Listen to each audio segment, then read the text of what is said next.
میں آپ کو بتاؤں، صاحب بھی بتائیں گے، کر چکے ہیں اس موقع پہ، بالکل اسی فیصلے کے دن کر چکے فیصلے سے پہلے اور جب فیصلہ FIR جب چل رہا تھا، مدعیت میں فیصلہ درج ہوا، شکایت درج ہوئی اس وقت بھی، لیکن اس لیول پہ کہ ہم اسلام آباد پریس کلب میں آپ سے مخاطب ہو جائے، اس لیے مجبور کہ بار بار یہ بحث چلتی رہی ہے عدالتوں میں، اور ایک عفت مآب خاتون کا جس کا سیاست سے کوئی لینا دینا نہیں ہے، اس کو ایک شخص کی وجہ سے ٹارچر کیا جا رہا ہے، ذہنی اور روحانی اذیت اس کے اور اس کے بچوں کو دی جا رہی ہے۔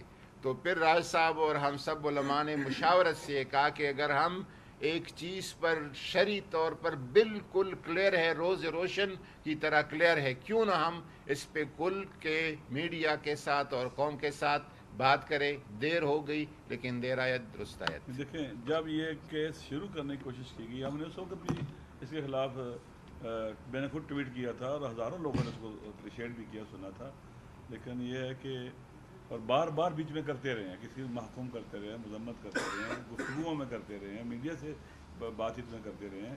تو یہ جو صورتحال اتنی آگے انہوں نے بڑھا لی، ہمیں واقعی مجھے توقع نہیں تھی کہ اتنا آگے جائیں گے، مجھے واقعی توقع نہیں تھی کہ اتنا آگے جائیں گے اور یہاں تک پہنچ جائیں گے کہ بالکل ہی اپنے آپ کو ننگا کر دیں گے یہ لوگ۔ افسوس کا مقام ہے کہ اللہ کے بڑی جرت چاہیے نا کہ خدا کے حکم کے مقابلے میں بندہ کھڑا ہو جائے، فرعون کی طرح نا۔ فرعون کہتا ہے کہ انا ربکم الاعلیٰ، رب کا معنی پتہ ہے کیا ہوتا ہے؟ مالک ہے، اس کا حکم چلے گا، انا ربکم الاعلیٰ۔ اللہ رب کی حیثیت سے قانون بناتا ہے، آرڈر جاری کرتا ہے سارے، یعنی قانون میرا، آرڈر میرا، سسٹم میرا۔ یہ جو ہے نا اللہ کے حکم کے مقابلے جب ہوتا ہے انسان تو اس وقت فرعون ہوتا ہے۔ یہ ایک فرعونی فیصلہ ہے اور بہت غلط ہوا ہے، خدا گواہ ہے، دکھ ہے یہ۔ اور مجھے بعض اوقات ہوتا ہے شاید جج صاحب کو اتنا پتہ نہیں تھا کہ میں کیا کر رہا ہوں یا کیا کروایا جا رہا ہے نا۔ خدا نہ کرے اس طرح کے فیصلے کریں کہ ایسا دین کی بنیادیں کھیڑنے کے برابر ہو جائیں، فیملی کو تباہ کر دیں، خاندان کو تباہ کر دیں۔ یہ توقع نہیں تھی واقعا۔ ویسے ایک منٹ میں ایک چیز اور ایڈ کر دوں جی۔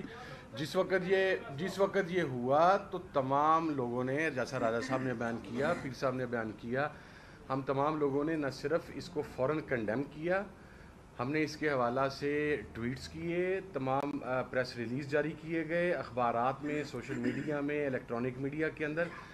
یہاں آنے کی جسارت اس وقت اس لیے نہیں ہو سکی ہماری، انہی کرسیوں کے اوپر ان دنوں میں جو پریس کانفرنسز ہو رہی تھیں، ہم وہ شرمندگی اور ضلالت لینے کے لیے تیار نہیں تھے۔ اس وقت اس پریس کلب میں داخل ہونے کا مطلب ہی کچھ اور تھا۔ تو اب چونکہ اس حد تک سیف ہے کہ چلو شاید کوئی پروٹیکشن آرڈر جاری ہو جائے تو ہماری بچت ہو جائے، اس لیے اس ایشو کے اوپر اب یہاں پر آئے ہیں۔ سٹینڈ اس ایشو پر پہلے ہی بڑا کیٹیگرائز کر کے کلیئر کر کے لے چکے تھے، نئی چیز نہیں۔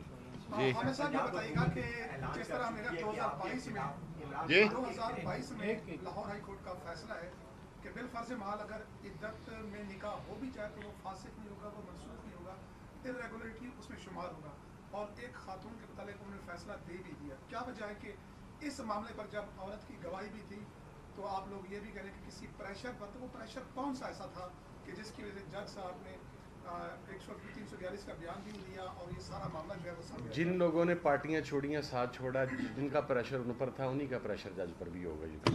نامعلوم افراد کا پریشر۔ نامعلوم لوگ کا ڈیلے بھی ہوگا۔ سر یہ بتائیں کہ پنجاب حکومت کی طرف سے عمران خان کے